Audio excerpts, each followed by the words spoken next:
ஸ்ரீமன்னாராயணா ஹரிநாராயணா ஸ்ரீமன்னாராயணா நாராயணா ஸ்ரீமன்னாராயணா நாராயண பட்டதிரி உருகும் பரமனா நலம் தரும் நாராயணீயம் அருள் வழங்குமே தினம் நம்மை காக்குமே மதுர மதர பிம்பே மஞ்சுளம் மந்தகாசே சிசிர அமிர்தவாக்கிய சீதலம் திருஷ்டிபாதே விபுலமருண நேத்ரே கிருஷ்ண விஸ்ருதம் வேணுநாதே மரகத மணி நீலமோ கிருஷ்ண பாலம் ஆலோகயேனோ.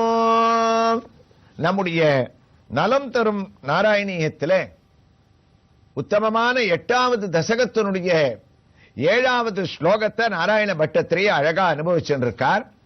அந்த ஒரு ஸ்லோகத்தோடு நாம் தரிசித்துக் கொண்டிருக்கக்கூடிய ஸ்ரீகிருஷ்ணனுடைய திவ்ய தரிசனம் கும்பகோணத்திலிருந்து சுமார் 15 கிலோமீட்டர் தூரத்தில் அமைந்திருக்கக்கூடிய ஆடுதுறை என்ற ஒரு சிறிய ஊரிலே ஆடுதுறை ரயில்வே ஸ்டேஷன், அதாவது புகைவண்டி நிலையத்திற்கு அருகிலேயும் அங்கு அமைந்திருக்கக்கூடிய புகழ்பெற்ற நெல் ஆராய்ச்சி நிலையத்தினுடைய சமீபத்திலேயும் இருக்கக்கூடிய திருக்கோயிலுக்குள் நாம் இப்போது வலம் வந்து கொண்டிருக்கின்றோம். இந்த திருக்கோயிலானது ருக்மிணி சத்யபாமா சமேத ஸ்ரீ நவநீத கிருஷ்ணனுடைய திருக்கோயில் என்பது நமக்கு நினைவிலே இருக்கும். பெரிய திருவடியான கருடனை தரிசித்து இதோ அழகான ஒரு சிறிய சன்னதிக்கு முன்னால் நிற்கின்றோம். அந்த விமானத்தை நோக்கும் போதே நமக்கு இது ஆஞ்சநேயனுடைய சன்னதி என்பது புரிந்து விடுகின்றது. அந்த விமானத்திலே அழகான சுதை வடிவத்திலே ஆஞ்சநேயர் நமக்கு சிறிய உருவத்திலே காட்சியளிக்கின்றார். இதோ சன்னதிக்குள்ள ஆஞ்சநேயனான ராம பக்தனுடைய மூலவருடைய திவ்ய தரிசனம். நின்ற திருக்கோலம் சிறிய மூர்த்தியாக இருந்தாலும் இவருடைய கீர்த்தியானது பெரியதாக இருக்கின்றது. இங்கு ஒரு ஆச்சரியம், இந்த ஆஞ்சநேயர் தெற்கு நோக்கி நின்று கொண்டு நமக்கு சேவை சாதிக்கின்றார். கூப்பிய கைகளுடன் அழகாக மாலைகளை சாற்றிக் கொண்டும் வெள்ளி கவசத்தை சாத்திக் கொண்டும் கவசத்தை களைந்தும் அவருடைய அழகான சேவையை நாம் அடைகின்றோம். சதா ராமா ராமா என்று கண்களை மூடிக்கொண்டு ராமநாமத்தை ஜபித்துக் கொண்டு கலியுகம் முடியும் வரை ராமநாமத்தை யார் கூறுகின்றார்களோ அவர்களை நான் தரிசிப்பேன், அவர்களை நான் வணங்குவேன் என்று பக்தர்களையும் ராமனையும் தான் வணங்கிக் கொண்டு ராமனுடைய சன்னதி மட்டுமல்லாமல் எங்கெங்கெல்லாம் கண்ணன் வேணுகோபாலனாகவும் நவநீத கிருஷ்ணனாகவும் நின்று கொண்டிருக்கின்றானோ அங்கும் நான் பக்தர்களுக்கு சேவை அளிப்பேன் என்று இவன் சங்கல்பம் எடுத்துக்கொண்டானோ என்னவோ அழகான இந்த திவ்ய சேவை. மூலவர் மட்டுமா, ஆஞ்சநேயன் ராம பக்தனுடைய உற்சவமூர்த்தியும் மூலைவரை போலவே நமக்கு காட்சியளிக்கின்றார். பக்த ஆஞ்சநேயராக கையை கூப்பிக் கொண்டு நின்ற திருக்கோலத்திலே இருக்கக்கூடிய மூலவர் உற்சவர் இருவருக்குமே அவருடைய வாளானது தலைக்கு மேலே அழகாக சுருட்டி கொண்டு வைக்கப்பட்டிருக்கக்கூடிய அழகான தரிசனத்தை அடைந்து அவரிடமிருந்து உத்தரவு பெற்று சற்றே நகர்ந்தோமே ஆனால் ஆகா பிரதிபடஸ்ரேணி பீஷண ஜனிபயஸ்தான தாரண ஜெகதவஸ்தான காரண என்று ஜெய ஜெயஸ்ரீ சுதர்சனா என்று நமக்கு ஜெயத்தை அளிக்கக்கூடிய சுதர்சன சுவாமியானவர் 8 திருக்கைகளோடும் அதற்குண்டான 16 ஆயுதங்களோடும் நமக்கு காட்சியளிக்கின்றார்.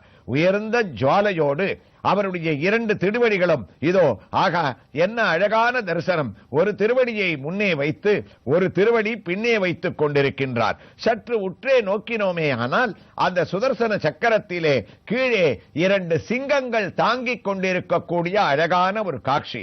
அந்த சிங்கத்தின் மேல் அழகான ஒரு தாமரை, அந்த தாமரைக்கு மேல் தன்னுடைய ஒரு திருவடியை வைத்துக் கொண்டு என்னை தரிசிப்பவர்களுக்கு எந்த விதமான ஒரு கவலையும் இருக்காது என்று என்னை யார் தரிசிக்கின்றார்களோ அதுவும் குருவாரமான வியாழக்கிழமையாக சேர்ந்து விட்டதே என்றால் அனுமனும் நானும் சேர்ந்து அளிக்கக்கூடிய திவ்ய தரிசனம் பலருக்கும் நற்பயனை அளிக்கும் என்று அவர்களுடைய திவ்ய தரிசனத்தை அடைந்தோம். குருவாயூருக்கு திரும்பிவிட்டோம். இதோ நாராயணியத்தின் பகவானுடைய அந்த கால சக்தியினுடைய ஒரு வைபவங்களை பட்டத்திரி அழகாக வர்ணிக்கின்றார். காலாக்கிய சக்தி பிரளயாவசானே பிரபோதயத் யாதி சதா கிலாதோ த்வயா பிரசுத்தோ பரிசுத்த சக்திகி விரஜேன தத்ரா கில ஜீவதம்னா. குருவாயூரப்பா, நீ சயனித்து உறங்க ஆரம்பிக்கும் போது காலசக்தியை பார்த்து ஒரு உத்தரவிட்டாய். அனைத்து ஜீவராசிகளும் என்னிடத்திலே ஒடுங்கி இருக்கின்றது. நான் ஒரே சமயத்திலே தூங்கிக் கொண்டே இருந்தேனே, ஆனால் உலகத்தினுடைய இயக்கம் கல்பத்தினுடைய ஆரம்பம் ஆரம்பிக்காமல் போய்விடும். அதனால் நீ என்னை எழுப்ப வேண்டிய சமயத்திலே நீ என்னை அடுத்த கல்பம் ஆரம்பிக்கும் போது கால சக்தியே என்னை எழுப்பிவிடு என்று குருவாயூரப்பா நீ கட்டளையிட்டாயாமே. காலசக்தியும் அதற்கு கட்டுப்பட்டு உன்னுடைய உத்தரவிற்காக காத்து கொண்டிருக்கின்றேன் என்று உன்னிடத்திலே அடங்கி இருந்ததாமே.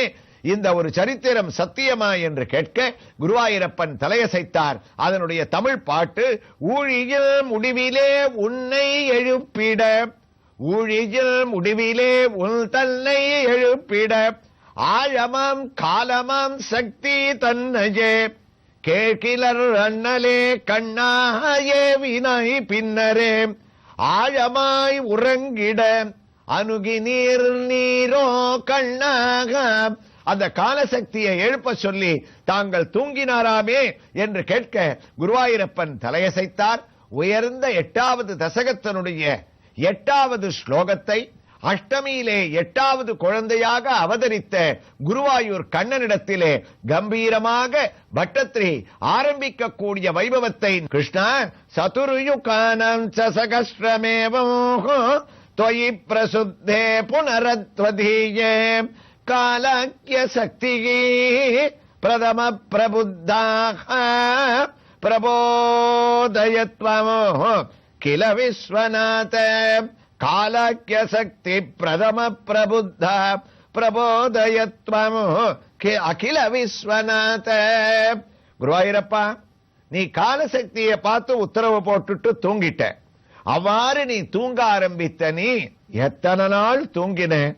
1000 சதுர்யுகங்கள் தாங்கள் தனியாக நித்திரை செய்தீர்கள்னு நாராயணியத்துல ஒரு கணக்க சொல்றாராம். இது போன்ற கணக்குகளுக்கெல்லாம் பாகவதத்துக்கும் நாராயணியத்துக்கும் சின்ன சின்ன ஒரு வித்தியாசங்கள் இருக்கும். நாம சிரவணம் பண்றது நாராயணியம்.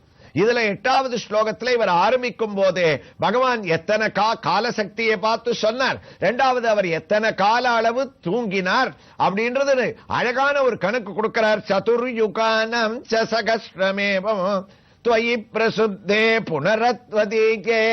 சதுர்யுகம், சதுர்யுகம்னா 4, கிருத்தயுகம், திரேதாயுகம், துவாபர யுகம், கலியுகம். இந்த சதுர்யுகம் 1000 தடவை கடந்தா எவ்வளவு நாட்கள் ஓடும் கணக்கிட முடியாது. அந்த அளவுக்கு சகஸ்ரமே, சகஸ்ரம் சகஸ்ரம்னா 1000 அர்த்தம். எத்தனை வருஷம் நீ தூங்கின? 1000 சதுர்யுகங்களை நீ தூக்கத்திலேயே கழிச்ச. அப்ப ஒரு நாள் என்னாச்சு? அது முடிஞ்ச உடனே கால சக்திக்கு நீ உத்தரவு போட்ட. நான் படுத்துட்டதே என்னை எழுப்ப சொல்லிட்டு படுத்துட்டேன், என்னை எழுப்ப வேண்டிய ஒரு சந்தர்ப்பம் வந்தாச்சுன்னு.